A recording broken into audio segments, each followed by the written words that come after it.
New Year's Eve, the most exclusive restaurant in Manhattan. And Rachel Carter, billionaire CEO, face of Fortune's cover 3 times running, was being told there was no table for her. "I'm sorry, ma'am, we're fully booked." Around her, champagne glasses clinked, couples embraced, families laughed. Everyone had somewhere to be someone to hold. She turned toward the exit when a movement caught her eye. A black man at a corner table near the window rose from his seat. Beside him, a little girl with braided hair looked up. He met Rachel's gaze and waved her over. A stranger, inviting her to stay. 3 hours earlier, Rachel Carter had been on a conference call with investors in Singapore, London, and Sao Paulo simultaneously. She had closed a $2 billion acquisition without raising her voice. Her name commanded respect in boardrooms across 4 continents. Now she stood in the lobby of La Maison Elise, Manhattan's most coveted dining destination, being told that none of that mattered. "Perhaps you didn't hear me," Rachel said, keeping her voice measured. "I'll pay triple the price. 4 times. Name your number." The maitre d', a slender man with silver temples and an apologetic smile, shook his head. "I understand, Ms. Carter, and I truly wish I could accommodate you, but every table is reserved. It's New Year's Eve." She knew that. Of course she knew that. What she hadn't anticipated was that the restaurant where she'd hosted countless business dinners, where the staff knew her preferences down to the exact temperature of her sparkling water, would have no room for her on the one night she came alone. Her assistant Rachel had left early to catch a flight home to Chicago. Her driver had requested the holiday off weeks ago, and Rachel had approved it without thinking. She had a penthouse with floor-to-ceiling windows overlooking Central Park, a wine collection worth more than most people's homes, and not a single person expecting her anywhere. So she had driven herself here. For the first time in years, she had gotten behind the wheel of her own car, a sleek black Mercedes she barely remembered purchasing, and navigated through holiday traffic like any ordinary person. She had told herself it was an adventure, a change of pace. She had not told herself it was loneliness. That word did not exist in her vocabulary. "I see," Rachel said to the maitre d'. Her reflection stared back at her from the polished marble walls. Immaculate makeup, a charcoal cashmere coat that cost more than most monthly salaries, perfect posture. "Thank you for your time." She turned and walked toward the exit, her heels clicking against the floor with measured precision. Around her, the restaurant hummed with life. A couple in their 60s held hands across a candlelit table. A young family with 2 children laughed over shared plates of pasta. A group of friends raised glasses in a toast, their faces bright with the promise of midnight. She was surrounded by warmth, yet utterly alone. The thought surfaced unbidden, and Rachel pushed it down with practiced efficiency. She had built a company from nothing. She had graced the cover of Forbes, Fortune, and Time. She answered to no one, needed no one. And yet, when she reached the door, she allowed herself one final glance back. A mistake. Because that was when she saw him. Carlos Brooks had not planned to come here tonight. 3 years ago, this restaurant had been his and Naomi's place. Not for regular dinners, they couldn't afford that, but for the moments that mattered. Their 5th anniversary. The night they found out she was pregnant with Sophia. New Year's Eve, when they would dress up, splurge on the tasting menu, and pretend for one evening that they were the kind of people who did this all the time. The last time they'd been here together, Naomi had been in remission. They had celebrated with champagne and hope, believing the worst was behind them. 4 months later, she was gone. He had avoided this place ever since. Too many ghosts, too much of her in every corner. But Sophia had asked. His 7-year-old daughter, who remembered her mother only in fragments, a laugh, a lullaby. The smell of lavender lotion, had looked up at him last week with those big brown eyes and said, "Daddy, can we go to Mommy's special restaurant so she knows we still remember?" How could he say no? So here they were, seated at a corner table near the window, the same spot where he and Naomi had always sat. Sophia wore her favorite purple dress, the one with tiny silver stars. In her lap, she held a drawing she'd made that afternoon, 3 stick figures holding hands. Carlos on the left, Sophia in the middle, and Naomi floating on a cloud above them, a halo of yellow crayon around her head. "Daddy, look," Sophia said, pointing across the room. "That lady is sad." Carlos followed his daughter's gaze. Near the entrance, a woman in an expensive coat was speaking with the maitre d'. Even from a distance, he could read the tension in her shoulders, the careful control in her expression. He recognized her vaguely, one of those faces you saw on magazine covers at the grocery store checkout. "Maybe she's just tired, sweetheart." Sophia shook her head, her braids swinging. "No, she's sad. Like the kind of sad where you smile but your eyes don't." Carlos watched the woman turn and walk toward the door. Her posture was perfect, her stride confident, but Sophia was right. There was something hollow in the way she moved, something familiar. He knew that walk. He'd perfected it himself in the months after Naomi died.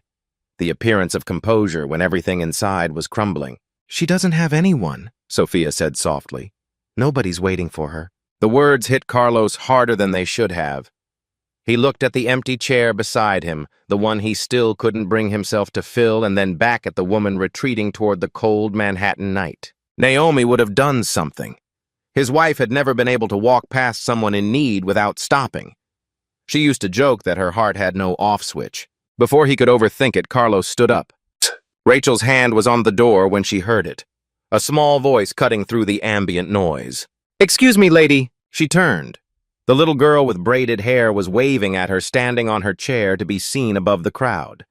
Beside her, the man Rachel had noticed earlier was on his feet, one hand resting gently on his daughter's shoulder. "We have an extra chair," the girl called out. "You can sit with us." The maitre d' looked mortified. "Ms. Carter, I'm so sorry, I can ask them to—" "No," Rachel heard herself say. "It's fine." She didn't know why she said it. Every instinct told her to decline gracefully and leave. She was Rachel Carter. She did not accept charity from strangers. She did not sit at other people's tables like some lost soul in need of rescue. But the little girl was still smiling at her. And the man, her father, clearly had an expression that held no pity. No recognition of who Rachel was or what she was worth. Just a quiet steadiness, as if he understood something about her that she hadn't said aloud. She walked toward their table. "I'm Carlos," the man said, extending his hand. His grip was warm and firm. "This is my daughter, Sophia." "I'm 7, Sophia announced, "and you're really pretty. Are you a princess?" Despite herself, Rachel felt her lips curve into something approaching a smile. "No, I'm not a princess." "That's okay. Princesses are boring anyway. They just wait in towers. You look like someone who does stuff."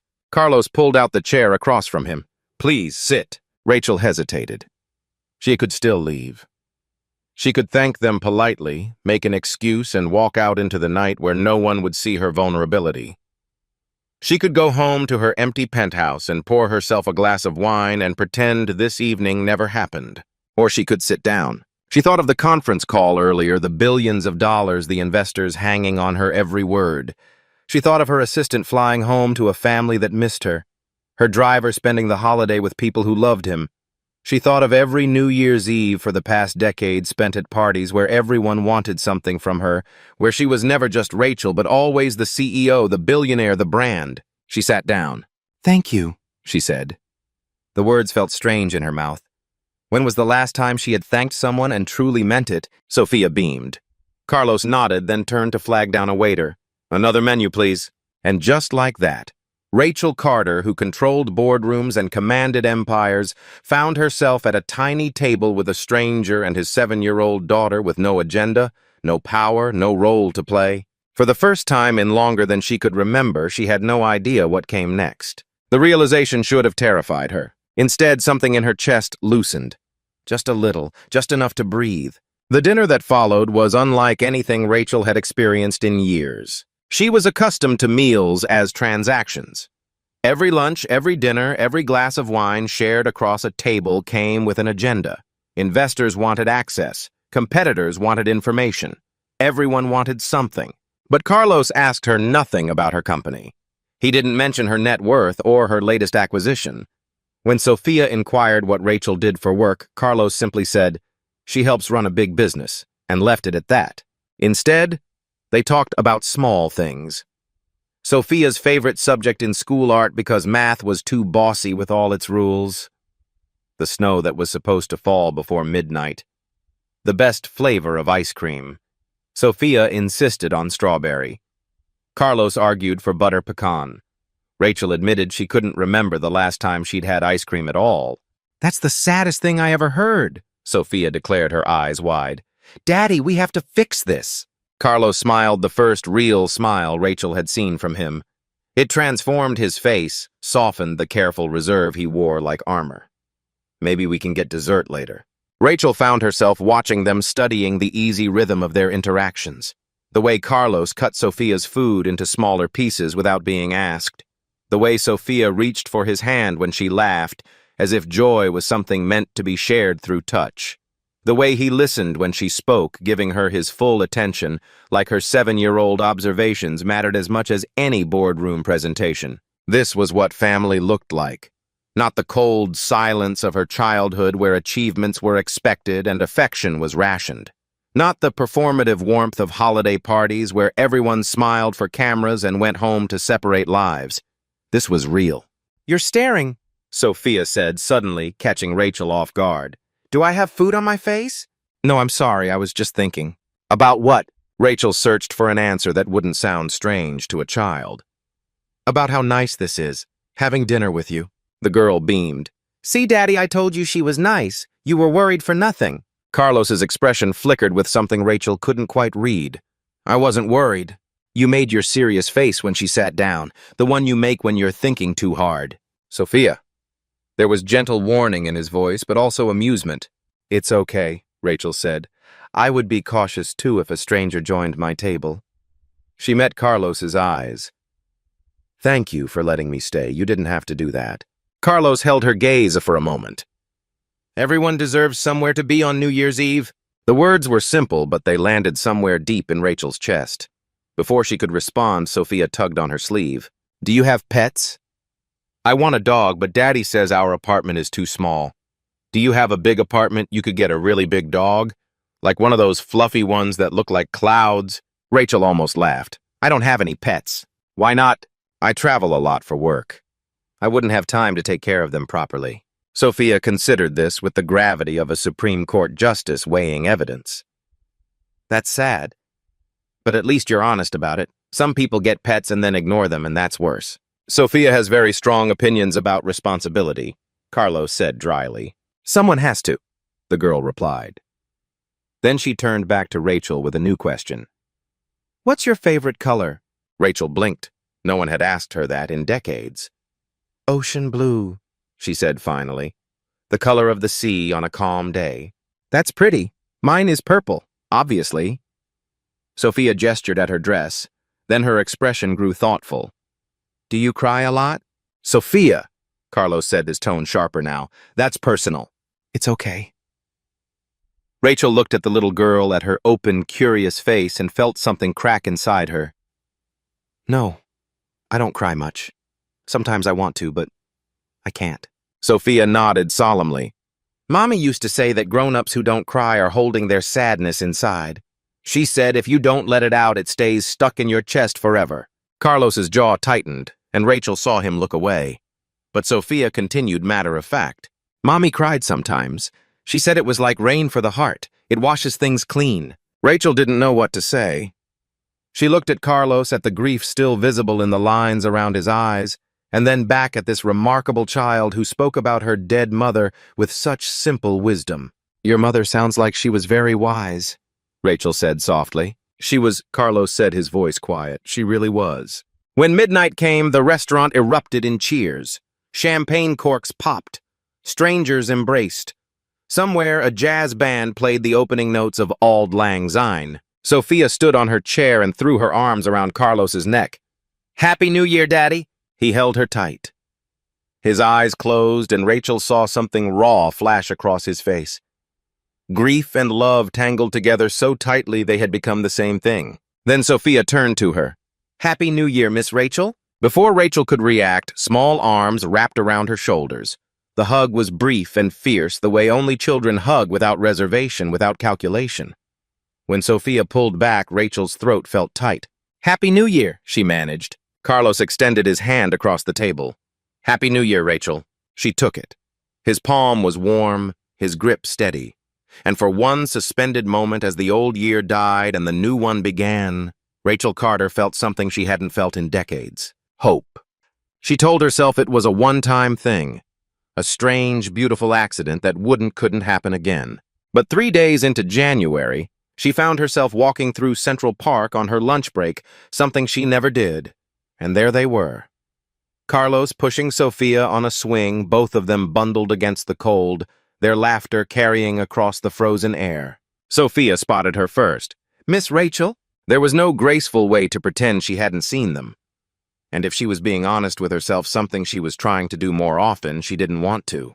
"Hello, Sophia, Carlos." He looked surprised, but not displeased. "Out for a walk?"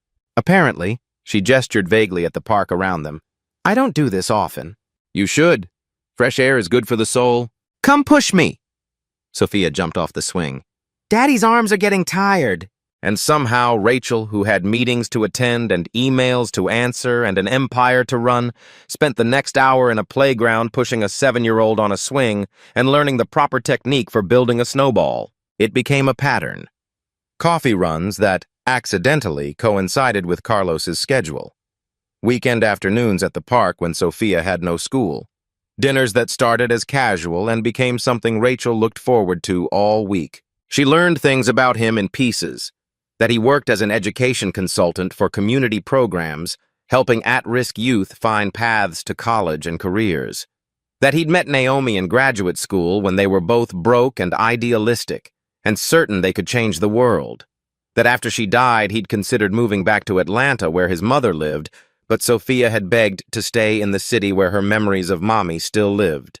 He didn't ask much about Rachel's past, but he listened when she offered fragments. The childhood in Connecticut, all manicured lawns and absent parents. The company she'd built from a small tech startup into a global giant. The way success had become a kind of trap golden handcuffs she'd fastened around her own wrists. "Do you regret it?" he asked one evening as Sophia napped on his couch and they sat in his small kitchen drinking tea. "Building what you built." Rachel considered the question. "I regret what it cost me, but I don't know if I could have been anyone else." Carlos nodded slowly. "I used to think that about grief. That it had to consume everything. That there was no room for anything else. And now..." He looked toward the living room where Sophia's sleeping form was visible, her arm around a stuffed elephant. "Now I think maybe there's room. If I'm brave enough to make it." The first time Rachel overstepped, she didn't even realize she was doing it. Sophia had mentioned wanting art supplies, the really good kind, not the ones from the regular store. That weekend, Rachel showed up at Carlos's apartment with a professional grade set worth over $500. Brushes made from imported sable hair, pigments used by gallery artists, a wooden case with brass hinges. Sophia's eyes went wide. "For me, every artist needs proper tools," Rachel said, pleased with herself. But Carlos's expression had gone carefully neutral. "That's very generous, Rachel. Sophia, what do you say?" "Thank you, thank you, thank you." Sophia threw her arms around Rachel's waist, then immediately began examining each brush like it was a sacred artifact. Later, when Sophia was absorbed in her new treasures, Carlos pulled Rachel aside. "You didn't have to do that. I wanted to. She mentioned wanting better supplies, and I happened to know a place." "Rachel." His voice was gentle but firm. "That set costs more than my grocery budget for 2 months. I looked it up." She blinked. "I didn't think about the price. I just wanted her to have something nice." "I know, and I appreciate the intention, but Sophia doesn't need expensive things. She needs consistency, presence, things that can't be bought." The words stung more than they should have. Rachel nodded stiffly. "Of course, I'm sorry." Carlos softened. "I'm not angry. Just, let's keep things simple, okay? We're not a project to be funded. We're just people." She agreed. She meant it. But old habits were harder to break than she'd anticipated. When Carlos mentioned that funding for one of his community programs had been cut, Rachel casually offered to cover the shortfall. When Sophia's school sent home a flyer about an elite art camp, Rachel researched the application process and started drafting a recommendation letter. When Carlos's laptop died mid-project, a new one arrived at his door the next day with a note that said, "Just returning the favor for New Year's Eve." Each gesture came from a good place. Each one pushed Carlos further away. "I can't accept this," he said, standing in his doorway with the laptop box still sealed. "Rachel, this is a $3,000 computer. It's a tool for your work. You help kids find futures. You shouldn't be held back by outdated equipment. That's not the point. His jaw tightened. The point is that I didn't ask for this. I don't need you to solve my problems. I'm not trying to solve anything. I just want to help. Help! The word came out flat. Every time you help, it feels like you're trying to fix us, like we're broken and you're the one with the tools. Rachel felt heat rise to her cheeks. That's not fair. I care about you, both of you. Then care about us by being here, not by writing checks or sending gifts or pulling strings. Carlos ran a hand over his face, exhaustion replacing anger. I've spent my whole life proving I don't need handouts. I've worked for everything I have. When you swoop in with your money and your connections, it makes me feel like none of that matters, like I'm not enough on my own. The silence between them stretched tight as a wire. I didn't know, Rachel said quietly. I didn't think about how it would feel to you. I only thought about what I could give. Carlos's expression shifted, something like sympathy or maybe recognition. I know, but that's the problem. You're so used to giving things that you don't know how to just be. She had no response to that, because he was right. Rachel tried to change. She stopped offering money, stopped buying gifts, stopped solving problems that weren't hers to solve. She learned to sit with Sophia and simply color without suggesting better techniques or premium paper. She learned to listen to Carlos talk about his work without proposing funding solutions or corporate partnerships. It was harder than any negotiation she'd ever conducted. Every instinct screamed at her to contribute, to add value, to justify her presence with tangible offerings. Sitting still felt like failure, but slowly something shifted. One evening, Carlos looked at her across his kitchen table, the same table where they'd shared a dozen meals by now, and said, "This is nice, just this. And Rachel realized that for the first time in her life, she was learning that being present was enough. The photo appeared on a gossip site in early March. Rachel and Carlos at the park. Sophia between them, all three laughing at something off camera. The headline read, "Tech Billionaire's Secret Romance, Rachel Carter Spotted with Mystery Man and Child." The comments were predictable. Speculation about who Carlos was, whether the child was Rachel's, whether this was a scandal in the making. A few threads turned ugly, questioning why a woman like Rachel would be seen with a black man from Brooklyn using language that made her stomach turn. She had her PR team scrub the article within hours. Threatened legal action against the photographer. But the damage was already done. Carlos withdrew. Not dramatically, he still responded to her texts, still agreed to see her, but something had shifted behind his eyes. A wariness that hadn't been there before. "I don't want Sophia dragged into your world," he said one night after the little girl had gone to bed. "She's been through enough. I know, I'm handling it. You can't handle everything, Rachel. That's what I'm trying to tell you. Some things just have to be weathered."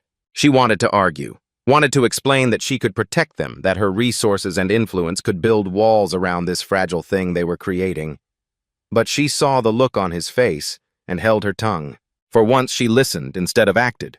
It wasn't enough. The school called Carlos in April. Sophia's application for a prestigious art scholarship, one he'd never submitted, had been flagged for review. The admissions director wanted to discuss the glowing recommendation letter that had accompanied it. A letter signed by Rachel Carter. Carlos called her that night. His voice was ice. "You went behind my back. I was trying to help. The school has the best art program in the city, and Sophia has so much talent. I said no. I told you I didn't want your connections involved in her education. You agreed. You looked me in the eye and agreed. I know, but I thought if you just saw what was possible, you thought you knew better." The words were sharp as broken glass.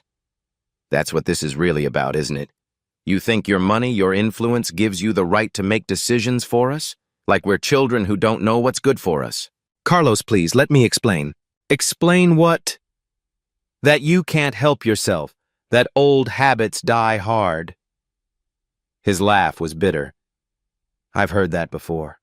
From people who always thought they knew better than the single black father from Brooklyn. I expected it from them, not from you." Rachel felt tears prick her eyes. When had she last cried? She couldn't remember. "I made a mistake. A terrible mistake. But I did it because I care." "That's the worst part." His voice cracked. "I know you care, but caring isn't enough if you can't respect boundaries. If you can't trust me to know what's right for my own daughter. The silence stretched between them, vast as an ocean. I need time, Carlos finally said. And I need you to stay away from Sophia. She's already asking about you. She doesn't understand why you've been coming around, and I don't want her hurt worse when... He stopped, started again. Just give us space. Please. The line went dead. Rachel sat in her penthouse, surrounded by everything money could buy, and felt the foundation of something precious crumble beneath her feet. She had done this. With the best intentions in the world, she had done exactly what she'd always done. Tried to control. Tried to fix. Tried to prove her worth through action, rather than simply being. And now the only people who had seen her as more than a CEO, more than a brand, were slipping away. The irony was not lost on her. She had built a career on understanding what people needed, on anticipating problems and solving them before they escalated. But when it came to the thing that mattered most, genuine human connection, she had failed in the most fundamental way possible. She had treated love like a transaction, and now she was paying the price. The weeks that followed were the longest of Rachel's life. She did not call Carlos, did not text, did not drive past his Brooklyn apartment or show up at the park where Sophia liked to swing. He had asked for space, and for once in her life, she would give someone exactly what they asked for instead of what she thought they needed. But the silence was deafening. She threw herself into work the way she always had when life became too complicated to bear. Board meetings, acquisitions, the endless machinery of empire. Her executives noticed nothing different. Her shareholders saw the same decisive leader they'd always trusted. The mask held. At night, though, the questions came. If she couldn't use her money, her connections, her ability to solve problems, what was left? Who was Rachel Carter without the power to fix things? She had built her entire identity around being useful, around being the one with answers. Strip that away, and what remained? The question haunted her through sleepless nights and distracted days. And slowly, painfully, an answer began to form. She started volunteering. Not at Carlos's community programs. She would not insert herself into his world uninvited. Instead, she found a youth literacy center in Queens, a struggling organization with outdated books and dedicated staff who couldn't afford to pay themselves living wages. She showed up on a Tuesday evening wearing jeans and a sweater instead of her usual designer armor and asked if they needed help. The director, a tired woman named Martha, who had clearly never heard of Rachel Carter, handed her a stack of picture books and pointed toward a circle of fidgeting 6-year-olds. Read to them, keep them engaged, good luck. No strategic planning, no funding proposals. Just a plastic chair, a worn copy of Where the Wild Things Are, and 8 pairs of skeptical eyes. Rachel was terrible at it. She read too fast. She forgot to show the pictures. She didn't know how to do funny voices. One boy fell asleep. A girl with pink barrettes informed her that the last volunteer was way better at this. But she came back the next week, and the week after that. She learned to slow down, to let the children interrupt with questions, to laugh when she mispronounced words and let them correct her. She learned that showing up was its own kind of gift, one that couldn't be outsourced or purchased. She learned finally what Carlos had been trying to tell her all along. Carlos saw the change before he was ready to acknowledge it. A mutual acquaintance mentioned spotting Rachel at the literacy center. A colleague shared an article about how the tech billionaire had been quietly volunteering for months without any press coverage or tax-deductible fanfare. He told himself it didn't matter. People didn't change. Not really, but Sophia wouldn't let him forget. "When is Miss Rachel coming back?" she asked at breakfast. "Is Miss Rachel mad at me?" she wondered at dinner. "I want to show Miss Rachel my new painting," she announced at bedtime, holding up a watercolor of a sunset that she'd made with the expensive brushes still sitting in their wooden case. Carlos didn't know how to explain adult complications to a 7-year-old. He tried saying that sometimes friends need time apart. Sophia asked why. He tried saying that grown-ups make mistakes. Sophia asked if mistakes meant you couldn't be friends anymore. He had no good answer. One night in September, as Carlos tucked her into bed, Sophia handed him a new drawing. He looked at it and felt his breath catch. 4 figures this time. Carlos on the left, tall and steady. Sophia in the middle, grinning in purple crayon. Naomi floating on a cloud above them, the same yellow halo she always drew. And beside Carlos, holding his hand, stood a woman with brown hair and a blue dress. "That's Miss Rachel," Sophia said, pointing. "I put her next to you because she makes you smile. And Mommy's on the cloud so she can see that we're happy." Carlos stared at the drawing. His daughter had seen something he'd been refusing to admit, that his resistance wasn't just about protecting Sophia. It was about protecting himself. From hope. From the possibility of losing someone again. "Daddy." Sophia's voice was small. "Mommy would want you to be happy, right?" He pulled her into a hug, blinking hard. "Yeah, baby, she would." That night after Sophia was asleep, Carlos sat alone in the kitchen with the drawing spread before him. He thought about Naomi, really thought about her, not just the grief he'd wrapped around her memory like a shield. She had loved fiercely and forgiven freely. She had believed that people deserved second chances. She had told him once near the end that her only fear wasn't dying. It was that he would stop living. He had promised her he wouldn't, but he had. For 3 years, he had hidden behind his role as Sophia's protector, convinced himself that keeping everyone at arm's length was the same as keeping his daughter safe. He had turned Naomi's memory into a wall instead of a window. Rachel had made mistakes, real ones. But she was trying to change, not to win him back, but because she'd finally understood something true about herself. He had watched her stumble toward that truth with the same determination she probably brought to boardrooms. It wasn't graceful. It wasn't perfect. But it was real. The letter arrived on the gray October morning. Carlos recognized the handwriting on the envelope, precise, elegant, unmistakably hers. He considered throwing it away unopened. Instead, he sat down at the kitchen table and read, "Carlos, I'm not writing to ask for another chance. I know I don't deserve one, and even if I did, that's not mine to ask for. I just wanted you to know that you were right. About everything.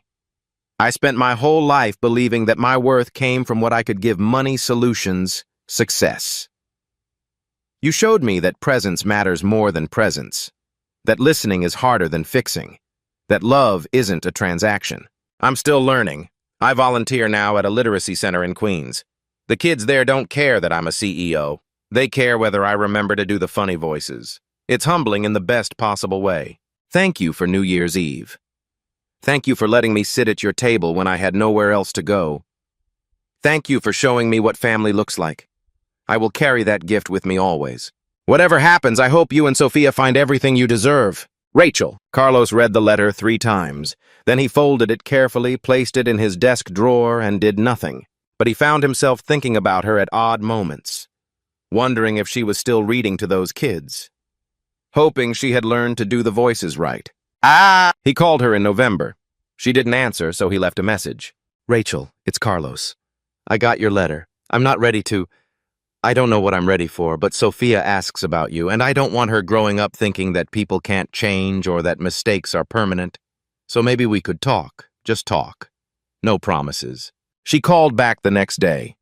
They met for coffee at a neutral location, not their park, not their restaurant. Just 2 people sitting across a small table trying to find their way back to honesty. "I'm not the same person I was in April," Rachel said. "I know that sounds like something people say, but I've been doing the work, real work, the kind that doesn't show up on a balance sheet." Carlos nodded slowly. "I've been doing some work too, realizing that I was using my grief as an excuse to keep everyone out, including people who might be worth letting in. They didn't solve everything that day, but they started." 1 year later, New Year's Eve returned. No exclusive Manhattan restaurant this time. No velvet ropes or champagne towers. Just Carlos's small Brooklyn apartment, the same one where Rachel had once dropped off a laptop she shouldn't have bought. Sophia sprawled on the living room floor with her watercolors working on a painting she refused to let anyone see until it was finished. Carlos stood at the stove, stirring a pot of soup that had been his mother's recipe. And Rachel set the table. She was clumsy at it. The forks ended up on the wrong side. The napkins were folded unevenly. But she was there doing something small and ordinary, and nobody was keeping score. On the shelf behind the couch, a framed photograph of Naomi smiled at the room. Rachel had asked Carlos about it once early in their reconciliation, whether it bothered him having her picture there while Rachel was present. "She's part of this family," he had said simply. "She always will be. You're not replacing anyone, you're just adding to the story." Now, as the clock ticked toward midnight, Sophia abandoned her painting and scrambled onto the couch between them. 10:98. Carlos reached for Rachel's hand. She took it. 7:65. Outside, fireworks began to crackle over the city. Inside, the apartment glowed warm and golden. 4, 3, 2, 1, Happy New Year. Sophia threw her arms around both of them at once, pulling them into a messy, laughing embrace. And Rachel Carter, who had spent decades measuring her worth in acquisitions and headlines and the cold certainty of control, felt something she had never expected to find. Enough. Not because she had earned it, not because she had bought it, but because she had finally learned to simply be present, imperfect, and uncertain in a room with people who accepted her anyway. She didn't know what the new year would bring. She didn't know if this fragile, precious thing would last a month or a lifetime. But for the first time, she didn't need to know. She just needed to be here. And she was.